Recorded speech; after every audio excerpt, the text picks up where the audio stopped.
morning. I'd like to welcome everyone into the Lord's house. Do we have any greetings to share this morning?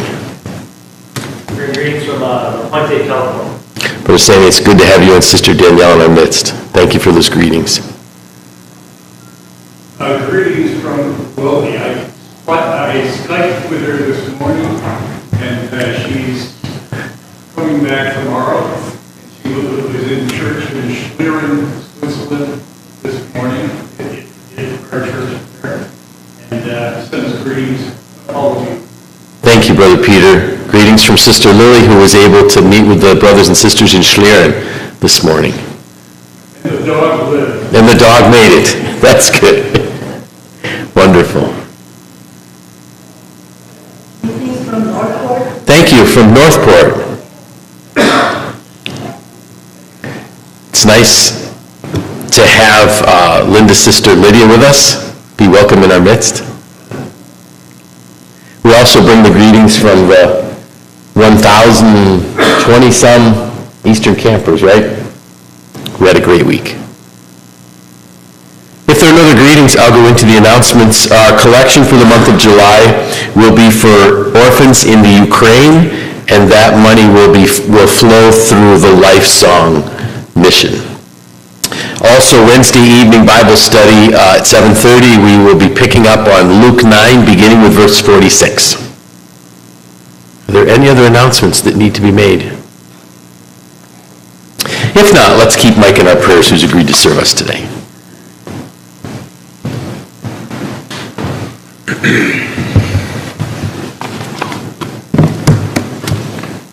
As we start this morning, let's bow our heads for prayer.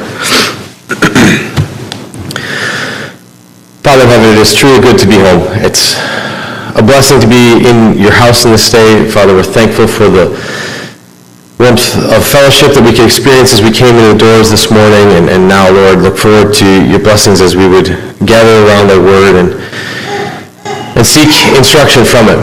Father, we're thankful for the blessing of having visitors in our midst. We're thankful for the safe travels that we experienced coming back from camp yesterday afternoon, and pray that even as others would continue to travel on this day, Lord, that thy travel mercies would be upon them.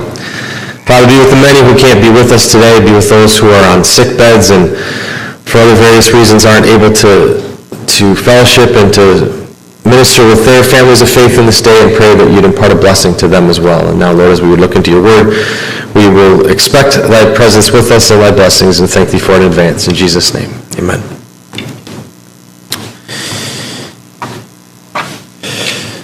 It really is good to be home. That said, it was a wonderful week at camp, and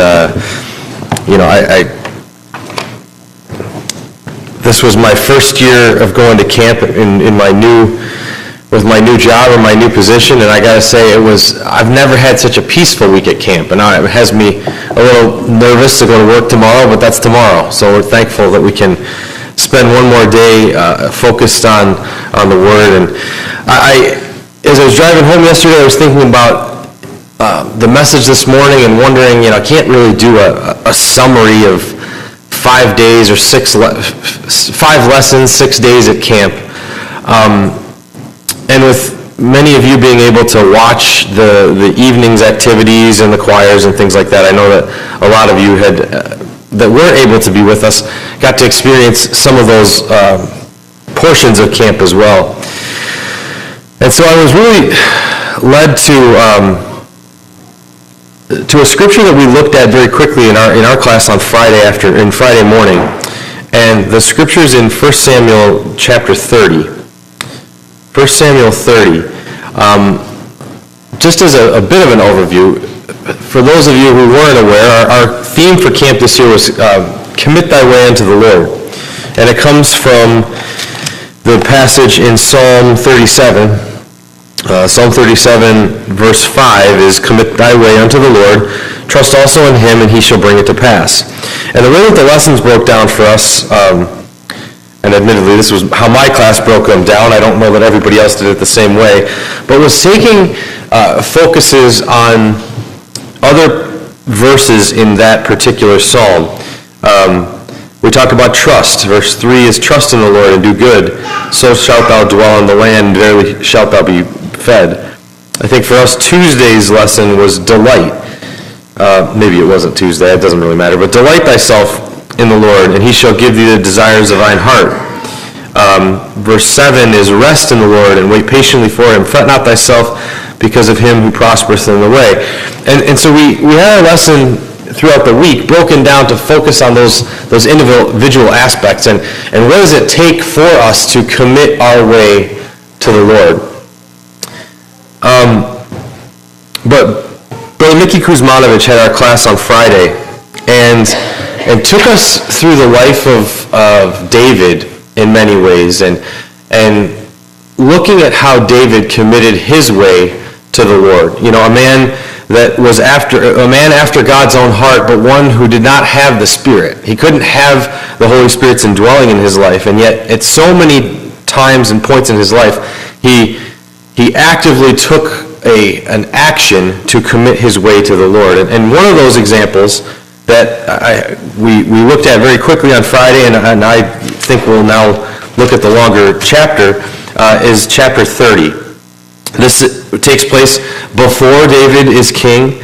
He's obviously been anointed at this point, but he is now just we'll call him a mighty man of valor. He has his army with him, and they are warring at different times with the Philistines and effectively on behalf of Israel, but he's not yet king. So with that as the backdrop, we'll just start with verse 1 in chapter 30. It says, "And it came to pass, when David and his men were come to Ziklag on the third day, that the Amalekites had invaded the south and Ziklag, and smitten Ziklag, and burned it with fire, and had taken the women captives that were therein. They slew not any, either great or small, but carried them away, and went on their way. And David and his men came to the city, and behold, it was burned with fire, and their wives and their sons and their daughters were taken captives. Then David and the people that were with him lifted up their voice and wept until they had no more power to weep." Kind of changed my mind. At first I was going to read through the whole chapter first, but let's do this. We'll do this in sections, and bear with me as we kind of elaborate on some of it. So with these first four verses, we have David who has been pursuing the Philistines in another area, basically push them back, push them out of the area where his family and his soldiers' families are. And while he did that, the Amalekites came in and kidnapped everybody. Everyone. Great and small, old and young, all of them, kidnapped all of them. It says that they didn't hurt any of them. It says that they took them intact, or however it describes it. It says it didn't hurt any of them, but carried them away, and then set fire to all of their town, to all of their possessions, to all of their homes. And I just imagine David as this, here's this warrior with all of his armies coming back to find his family, and as he's approaching the horizon, can just see everything on fire. This kind of hit me yesterday as we were driving home, and there's one spot that I love coming, I don't know about you, but driving to Syracuse on the thruway is boring. As you approach it, there's nothing of consequence that you see as you approach on the thruway, but when you come from 81 South, and you're coming north, and just after you pass, or just past the Lafayette exit, the road bends, and you can see the city way off in the distance. It's before you get to Nedra, but you can see off in the distance. And I know I'm a little bit of I'm a romantic about Syracuse, so those of you that don't enjoy it as much as I do, it looks beautiful as you approach. You can see the dome is kind of in the corner. You see the edge of it kind of peeking out, but you've got Onondaga Lake. You've got this. Imagine yesterday coming home from camp, or for Andrew and Emily, they do this every time they come up this way. You're pulling around that corner, and you see the whole place on fire. The whole city's on fire. There's smoke coming up. Immediately, you know something. You know it's not good. You're wondering what's happening to your family. I'm a bit of I don't know what the right word is, but a pessimist. Sometimes I have this bad dream that I'm coming home, and for our house, I pull down Salisbury and I turn left, and I'm like, what if I came home and the house was on fire? Or what if I came home from camp and the whole place was gone? It was burned down. I'm sure Steve would have called me at some point to say that had happened, but just imagine how you would feel. Imagine the feeling in your gut as you approach this. You're David and you see all these people with you and you know that your families are gone.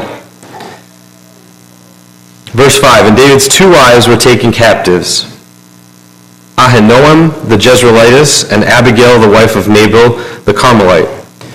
And David was greatly distressed, for the people spake of stoning him, because the soul of all the people was grieved, every man for his sons and for his daughters. That seems like the biggest understatement in the world, that they were grieved because of their sons and daughters. That a completely natural reaction. But to the point where the people were so upset that they were about to stone David. Now, not sure why this was David's fault. He was pursuing, and just so happened that while he was gone, these folks came up and took his family captive. But it says, David encouraged himself in the Lord his God. And David said to Abiathar the priest, Elimelech's son, I pray thee, bring me hither the ephod. And Abiathar brought thither the ephod to David. So the ephod is an apron of sorts. It's an apron that you would wear, that the priest would wear when performing sacrifices to effectively keep the blood off of them as they're performing the sacrifice. And so we see David takes this ephod. He comes, he asks Abiathar the priest, get it for me, because I guess in verse 8, and David inquired of the Lord, saying, shall I pursue after this troop? He's in desperation. He's in desperation, but it says that he encouraged himself in the Lord, and then went and inquired of the Lord if he should pursue after these folks. Does that strike anybody as strange? It strikes me, in reading through it strikes me as incredibly strange that in this traumatic situation, in this horrible situation where your family has been abducted, your home has been burned down, not just yours, but all of your followers, all of your soldiers, all of your people. And yet, rather than just reacting, David takes the time, he pushes pause, he goes to the high priest. He doesn't do a sacrifice himself. He doesn't step out of line and perform some religious faux pas. But he goes and he inquires of the Lord if he should pursue after this people, or this company, it says. I don't know that would have been my reaction. I'm a little bit impulsive, but think of whatever your specialty is, whatever your skill set is. Imagine that you've encountered this situation where you need a reaction that's not the right way to do this. Well, use the example. If I came home, my house is burned down, I'm a contractor. I very likely am not going to inquire of the Lord as to whether or not I'm supposed to rebuild this house. It would be perfectly reasonable to go ahead and rebuild the house. You're a chef. Everybody's hungry. We don't inquire of the Lord necessarily as to whether or not we're supposed to make dinner for the family. But David, in this situation, as a mighty man of valor, as a man of war, the reaction, 100% justified, would have been run out there and slaughter everybody you find. There would have been no reason not to.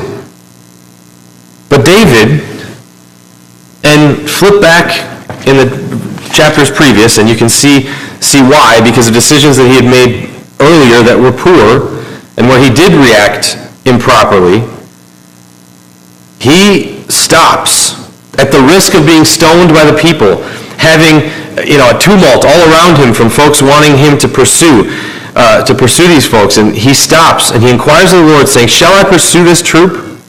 Shall I overtake them? And he answered him, God answered him, pursue. For thou shalt surely overtake them, and without fail recover all. So David went, he and his 600 men that were with him, and he came to a brook, Besor, where those that were left stayed behind. And David pursued, he and 400 men, for 200 abode behind, which were so faint that they could not go over the brook Besor. Let's stop again.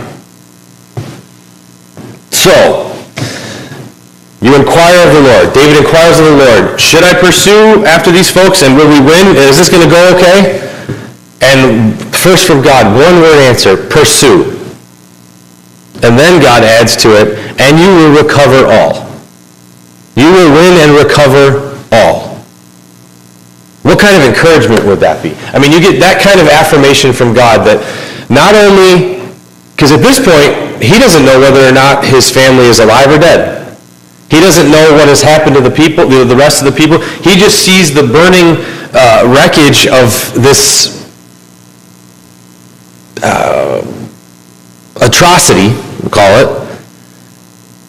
And yet, when he asks God what he's supposed to do, God says, go ahead and pursue, and you will recover all, confirming that they are still alive, that his family was still there, that there was going to be a great victory. And so I imagine he's kind of on cloud nine.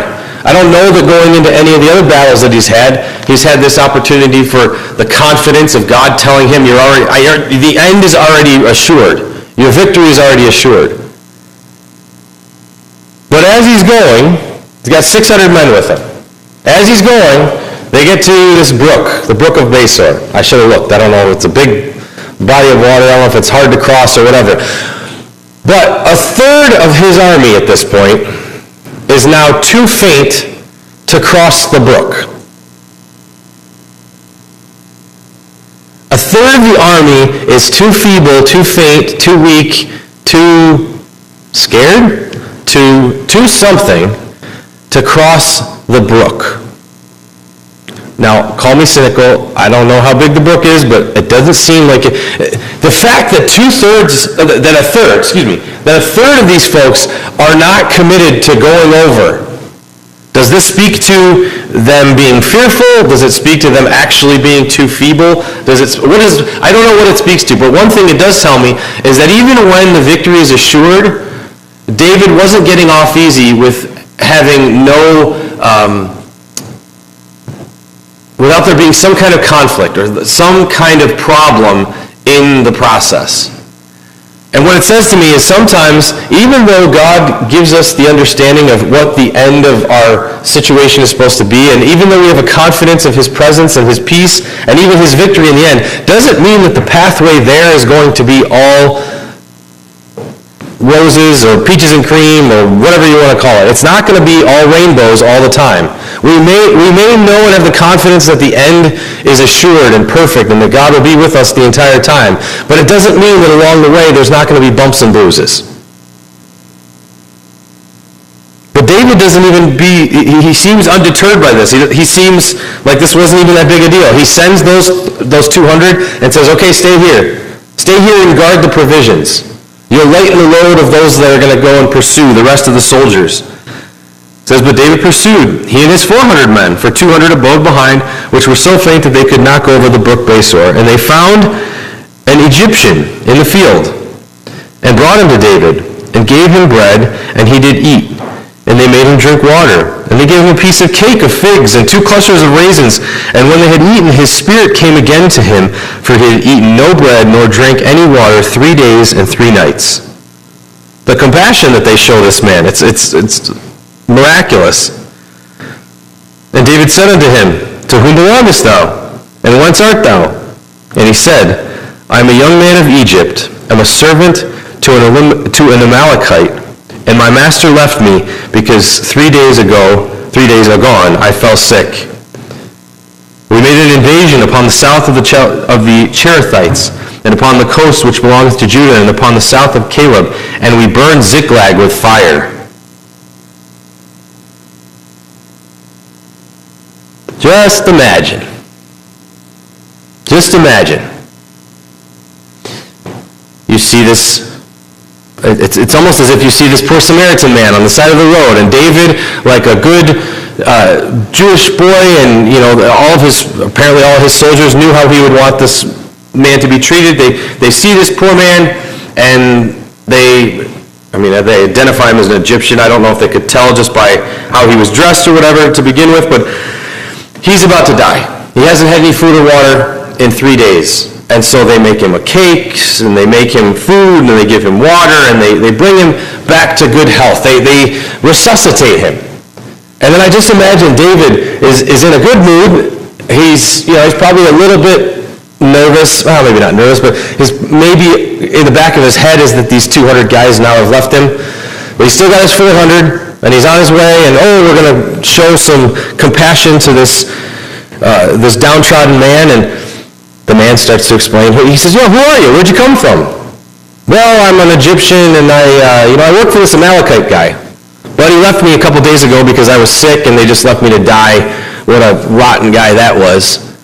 Well, we had come from here and gone from there and done this and done that and somewhere else and came back, and a couple days ago, we were in Ziklag, and we burned that thing to a crisp.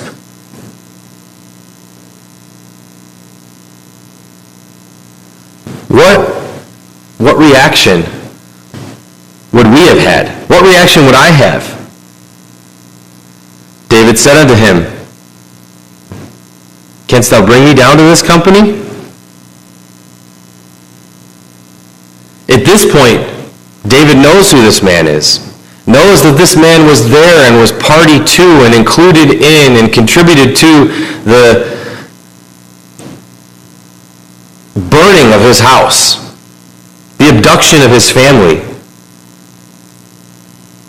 and realizes now that there's value in this man, though, that he can tell him where and lead him to where the Amalekites are. The Amalekite man responds and says, Swear unto me by God that thou wilt neither kill me nor deliver me into the hands of my master, and I will bring thee down to this company.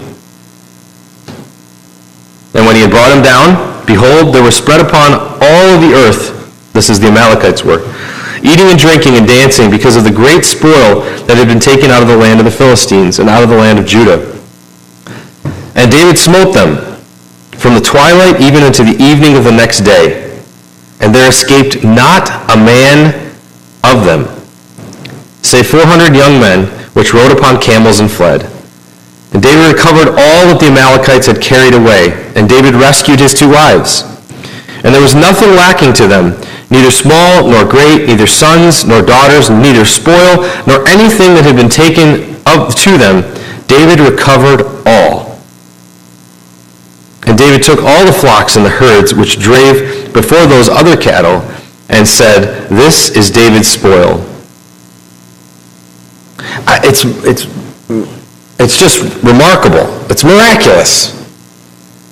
When in any other story in recorded history has there ever been an abduction and people all taken captive and not one person is lost?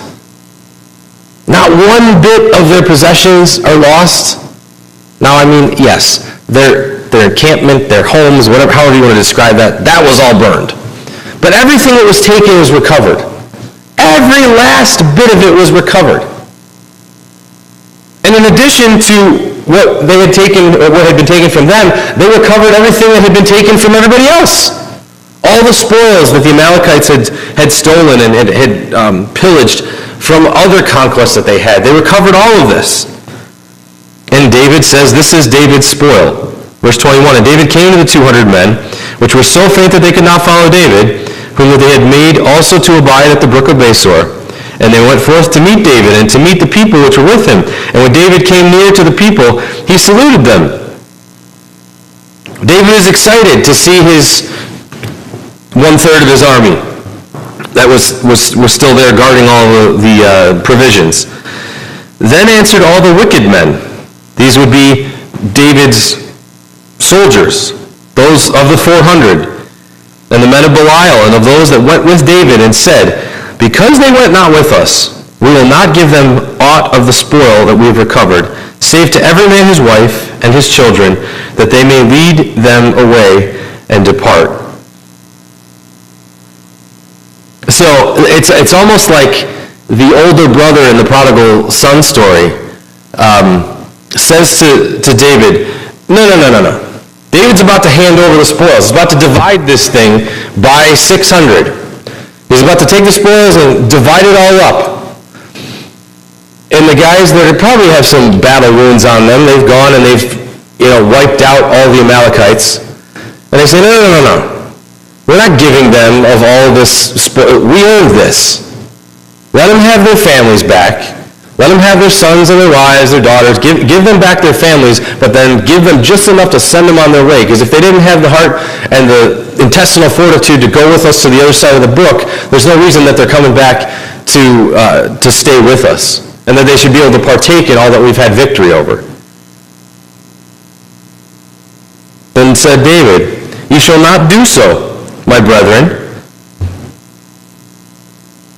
With that which the Lord hath given us, who hath preserved us, and hath delivered the company that came against us into our hand. For who will hearken unto you in this matter? But as his part is that goeth down to the battle, so shall his part be that tarrieth by the stuff. They shall part alike." And it was so from that day forward that he made a statute and an ordinance for Israel unto this day. So, I find it so interesting. When these 200 stay behind, David doesn't mention it. He doesn't mention why. It's recorded that they stayed behind because they were faint, that they couldn't go over the brook. But in retrospect, when David's looking back at the situation and he's having to confront these, it says these wicked men, the men of Belial, when he's confronting these kind of cocky soldiers, he says, listen, those that stayed behind, they watched over the provisions. They cared for all of the supplies while we went off to war. And in the end, whose job is it? Who are you to say one is more important than the other? I marvel at that David saw value, that he communicated to these men that there was equal value in those that stayed back and did the small things as to those that went and did the painful things, did the hard things.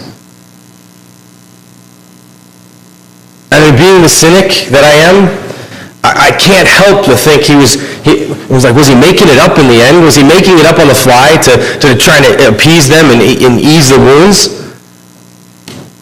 Regardless of when he came to the confidence of that position, what it also says to me is in our day and age and in our lives today, how many times do we minimize those jobs or those responsibilities of those folks that are in the background? Sometimes we even phrase it as that, well, they're not tough enough, they're not strong enough, they're not capable enough to go to war with us. Whatever the proverbial going to war is.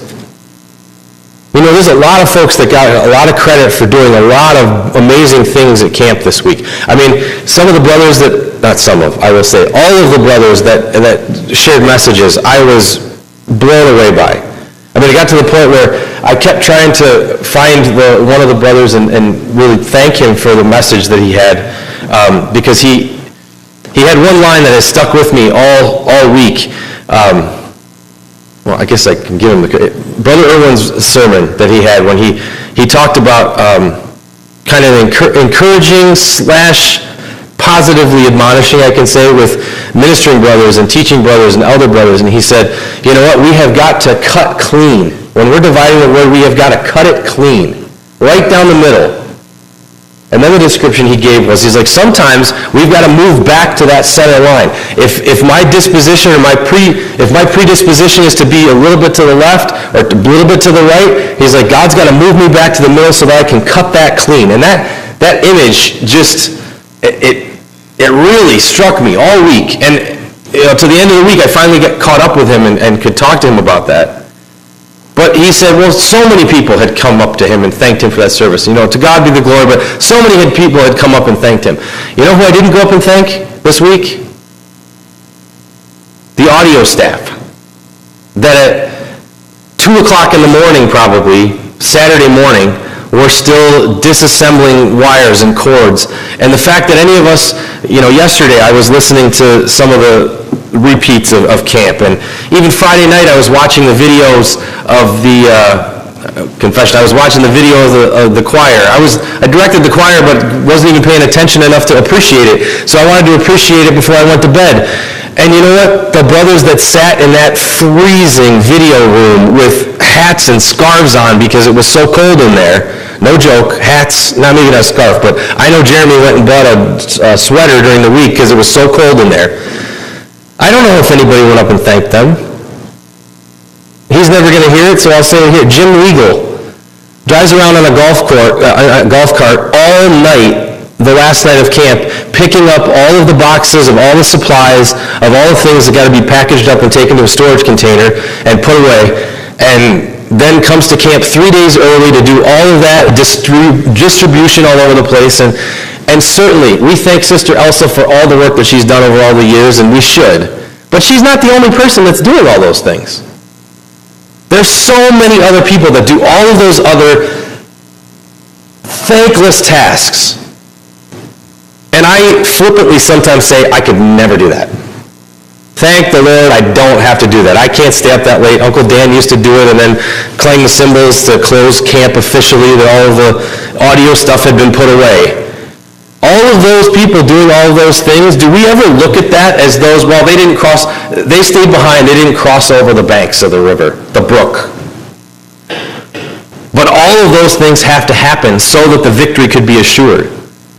If we look at it that way, did David have the appreciation or the perspective already at that point to say that, you know what, God already guaranteed the victory here. I don't need, how many ever can make it across the brook are what God needs to give us the victory. But if these folks don't stay back behind here and protect the stuff, protect the provisions, who's to say the same thing doesn't happen that happened the last time? When they went off to beat the Philistines, all of a sudden their families got stolen and the place got burned down. Maybe this was the way of protecting what they still had left. And God knew that and saw value and saw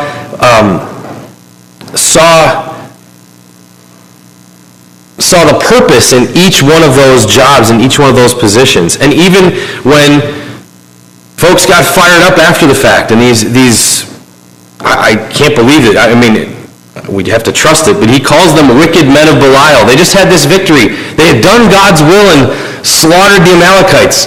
And yet because of their perspective, because of their attitude, because of the way that they looked at the situation, they were deemed wicked. And David had to say, no. There's nobody special here. We're all being parted out as it's been received, because all of our contributions were equal in God's eyes and were necessary for the assured victory.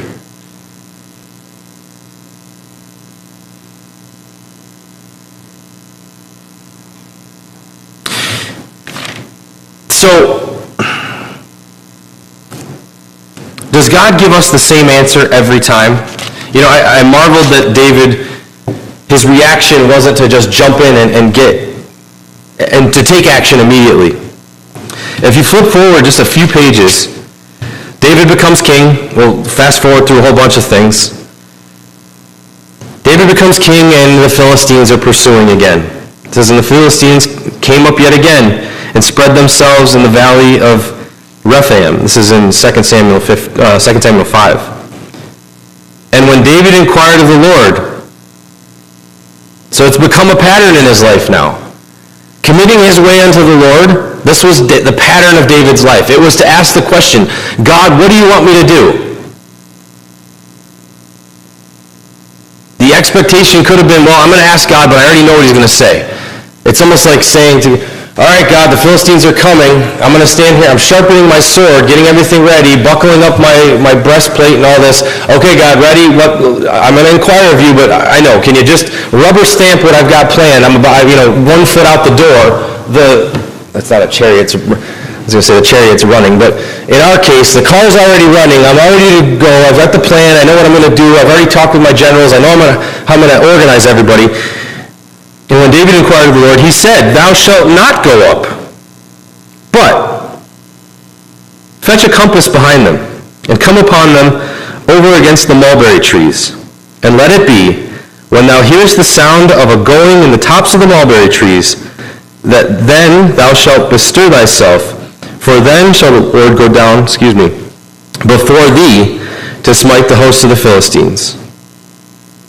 And David did so as the Lord had commanded him, and smote the Philistines from Geba unto thou come to Gezer. It wasn't the same answer that time. God said no. God said stop. I have something else planned. Go over here and watch. Go over here and delay and come back another time. But it was, the key being that David, knowing how capable he was, knowing that he could put the plan together, knowing that in the past God had ordered it and given him the confidence of assured victory even before, that in that moment, he still was obedient. He still recognized that no matter how capable he thought he was, no matter how assured he thought the victory was to be, he still relied on the direction of the Lord at every moment. And as we were talking about this in our class, and we go back to that chapter, Psalm 37. Commit thy way unto the Lord, trust also in him, and he shall bring it to pass. You know, the conversation that happened so many times in our class and in lots of other discussions throughout the week was, how many times do we profess that we are committing our way to the Lord, that we're committing our lives to the Lord and all of the decisions in it, but we're looking at it for more of a rubber stamp. I want God to bless this thing that I've put together. I want God to bless this nest egg that I have accumulated and set aside, and sometimes I won't even bring it to him until I think it's been prepared enough for him to bless. But what we really were taught and were encouraged and probably more so admonished or needed to be admonished by the Lord this week was that's not the intent of our walk as a believer. The first night of camp, the brother got up and talked about how he had committed his life to the Lord in his teen years.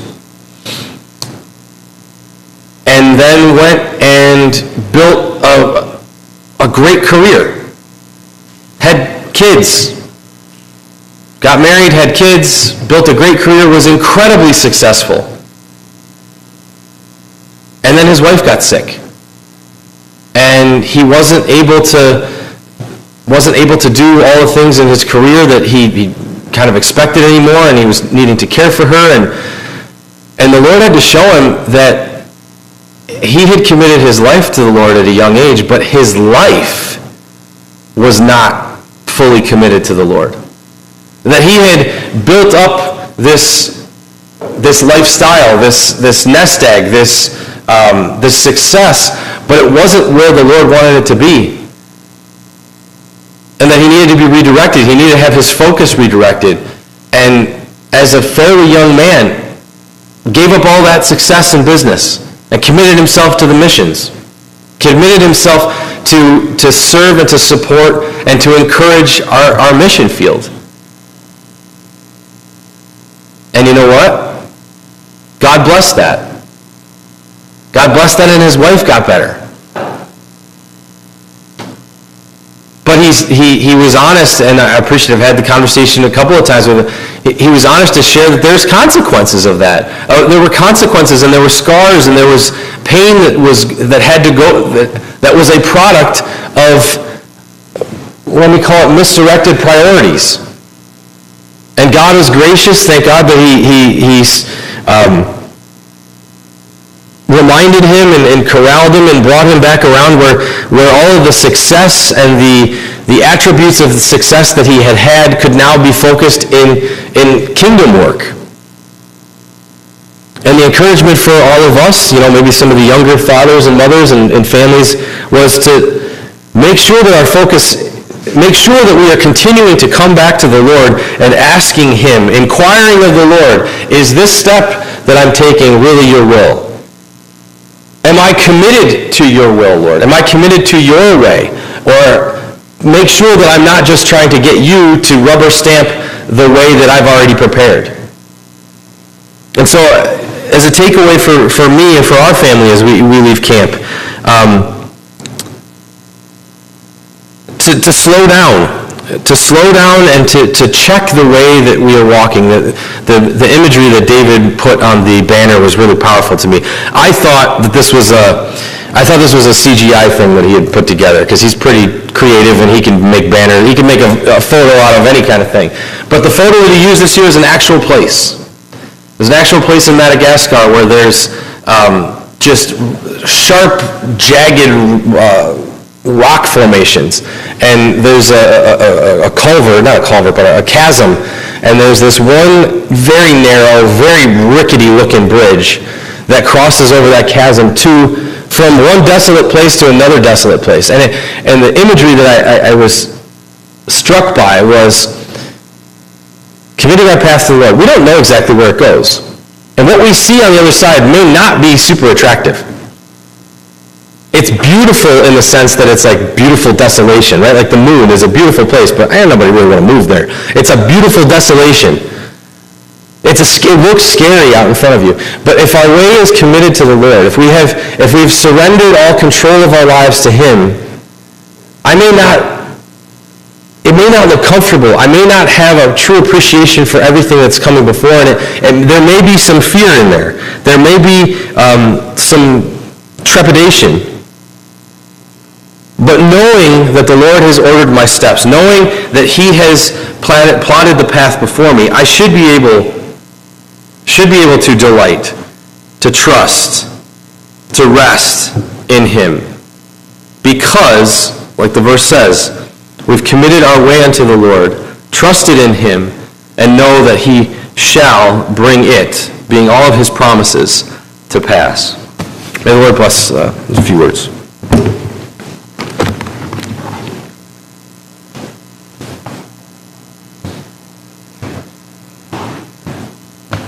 I was reminded of hymn 86. Could we sing verses 1 and 3, please, of hymn 86?